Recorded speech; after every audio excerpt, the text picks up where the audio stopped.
안녕하세요. 오늘의 사연입니다. 저는 30대 여자입니다. 3살 연상의 남편과 5살 된 딸과 셋이 살고 있어요. 제 친정집은 지방에 있어서 명절 때만 고향에 내려가곤 해요. 게다가 저는 외동딸이고 형제자매가 없어서 친척이 별로 없어요. 반면 남편은 누나와 여동생이 있어요. 시댁은 우리 집에서 가까운 거리에 살고 있어서 만나는 빈도가 매우 높아요. 특히 시어머니와 시누는 저를 친딸 친언니처럼 대해줘서 함께 맛집 가기도 하고 쇼핑하러 가기도 해요. 시어머니의 나이는 60대인데 일하셔서 그런지 점고 센스도 좋으세요. 그래서 대화를 하는 게 매우 즐거워요. 언젠가는 제가 입은 옷이 마음에 든다며 똑같은 옷을 사서 입어도 괜찮냐고 하시는데 그러시면서 제 옷도 함께 사주시는 센스까지 보여주세요.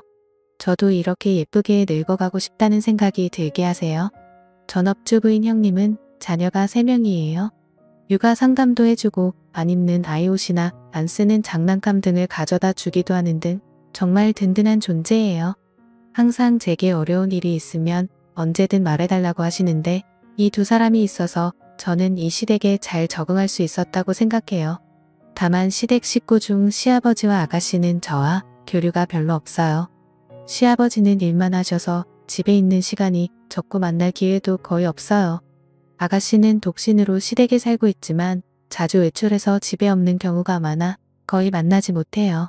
형님도 자신의 여동생이지만 보통 무슨 생각으로 사는 건지 옛날부터 잘 모르겠다고 말할 정도이니 쉽게 친해지기 어려울 것 같아요. 하지만 인연을 맺었으니 언젠가는 사이좋게 지낼 수 있었으면 좋겠다는 생각을 했어요. 하지만 시아버지와 아가씨와의 사이는 나아지기는 커녕 악화되는 방향으로 진행됐어요. 시아버지는 정년퇴직 시기가 돼서 퇴직하셨어요. 일만 하시던 시아버지가 앞으로 무엇을 하실지 궁금했는데 아마도 시어머니의 곁을 떠나지 않을 것 같았어요. 곁을 떠나지 않는다는 게 무슨 말이냐면 시어머니를 항상 자신의 감시하에 두겠다는 말이에요.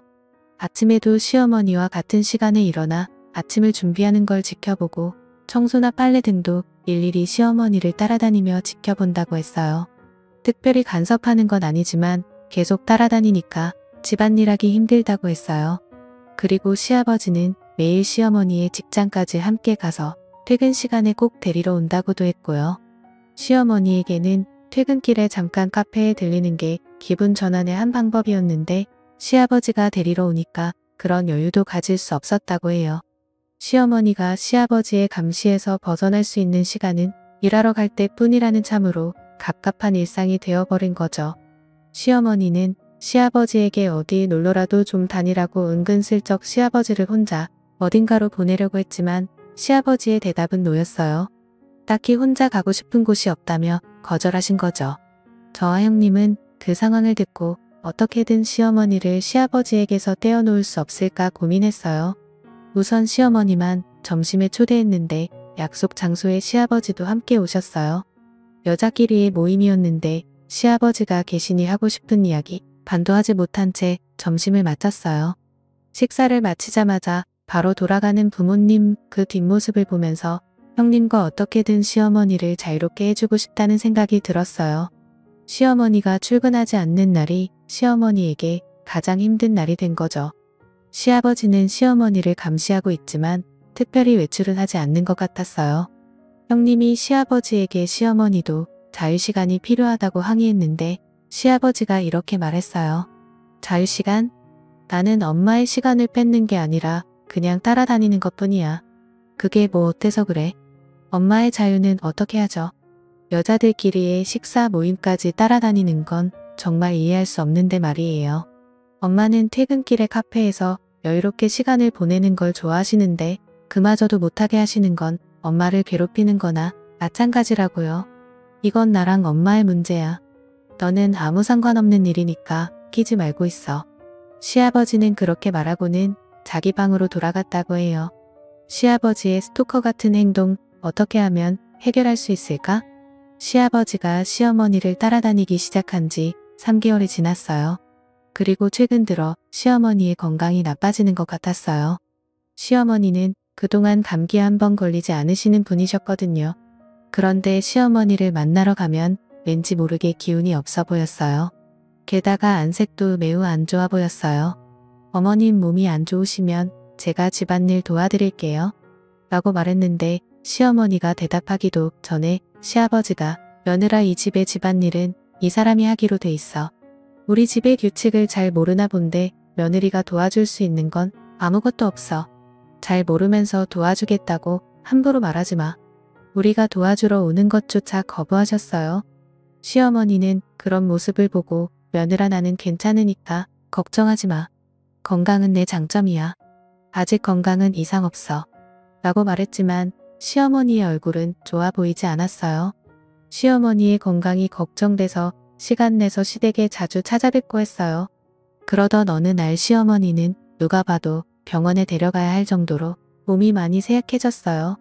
대화도 할 수 없을 정도로 시어머니는 고통스러운 표정으로 얕은 호흡을 반복했어요. 이건 당장 병원에 가야 한다고 생각했고 저는 즉시 구급차를 불렀어요. 10분 정도 후에 구급차가 도착했어요. 그런데 시아버지가 구급대원들을 돌려보내려고 하는 거예요.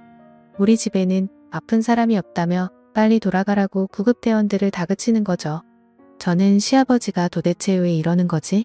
이렇게 고통스러워하는 시어머니가 있는데 저는 시아버지를 무시하고 구급대원들에게 시어머니를 이송해달라고 부탁했어요.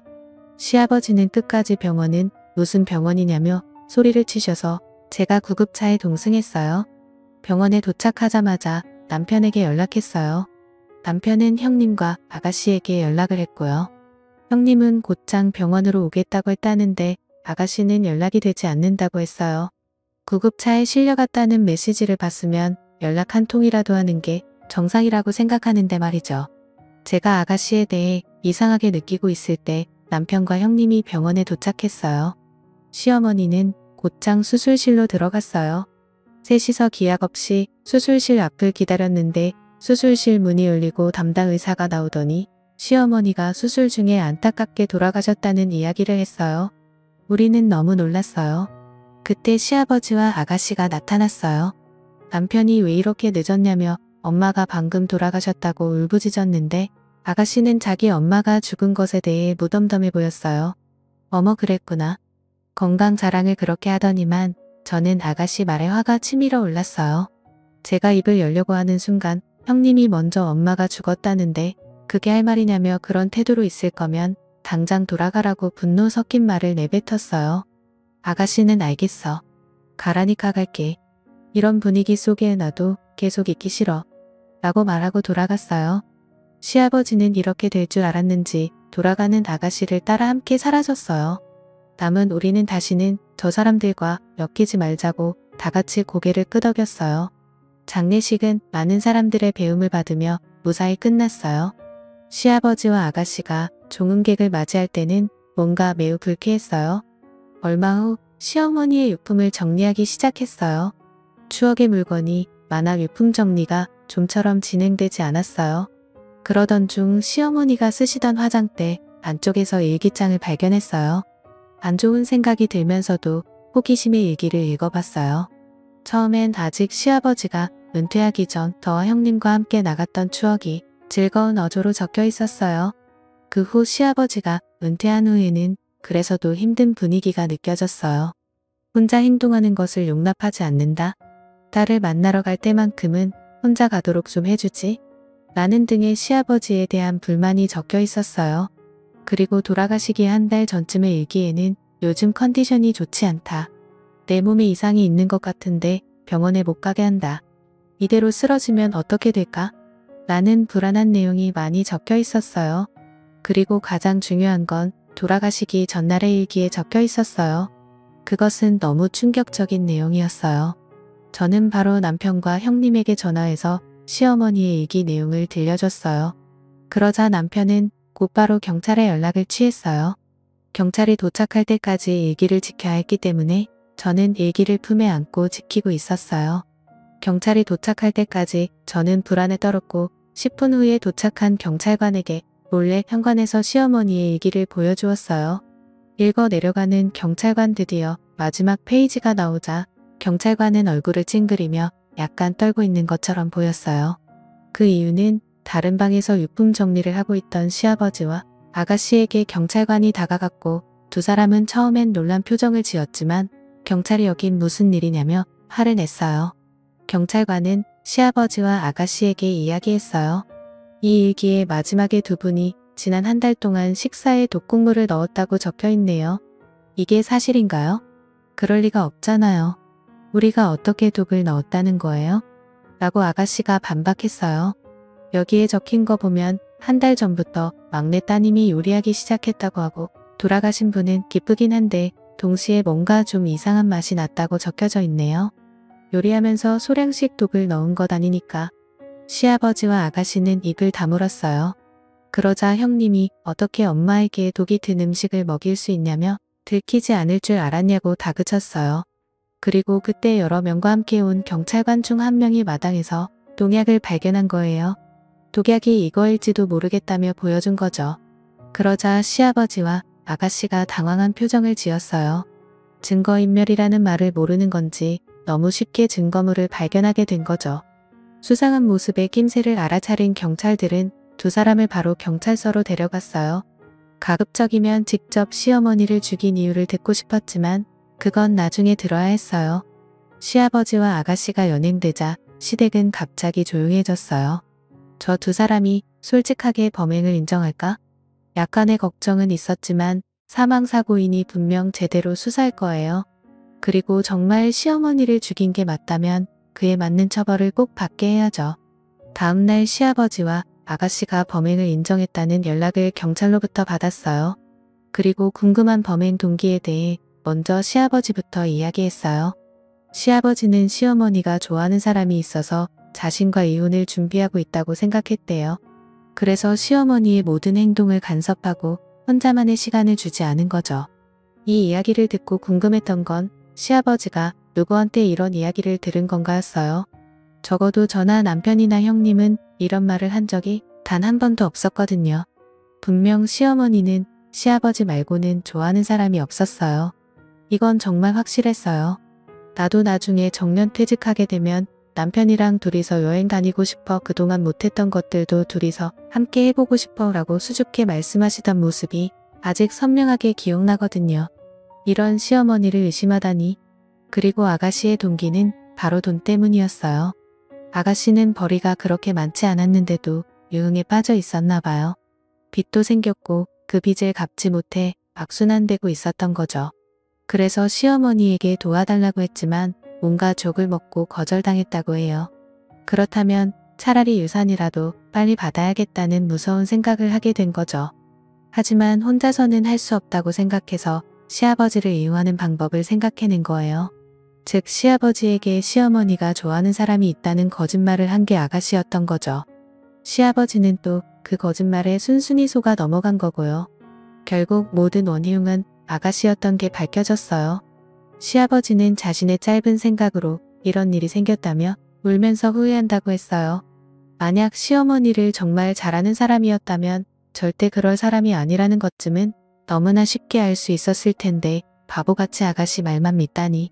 시어머니가 평생 좋아했던 사람은 시아버지뿐이었는데 너무 슬프네요. 아가씨는 돈 때문에 아버지까지 이용했다는 점에서 더 죄가 무겁다고 해요. 사람의 마음을 이용한 건 결코 가벼운 일로 넘길 수 없으니까요. 반면에 저희는 시어머니의 유산을 보고 깜짝 놀랐어요. 놀랍게도 시어머니는 재테크를 엄청 잘하시는 분이셨어요. 주식 계좌에서 한 번도 본 적도 없는 큰 금액이 발견된 거죠. 어쩌면 동거하던 아가씨가 이 사실을 알고 시아버지를 속여 시어머니를 고인이 되게 한 것일지도 몰라요. 돈이 없으면 살 수 없지만 돈이 너무 많으면 주위의 시선 때문에 살기 힘든 걸 보여주는 것인지도 모르겠어요. 앞으로 아가씨 같은 사람과 엮이지 않고 좋은 사람들과의 인연을 유지하며 가늘고 길게 오래오래 살고 싶네요. 시청해주셔서 감사합니다. 그럼 다음 영상에서 다시 뵙겠습니다.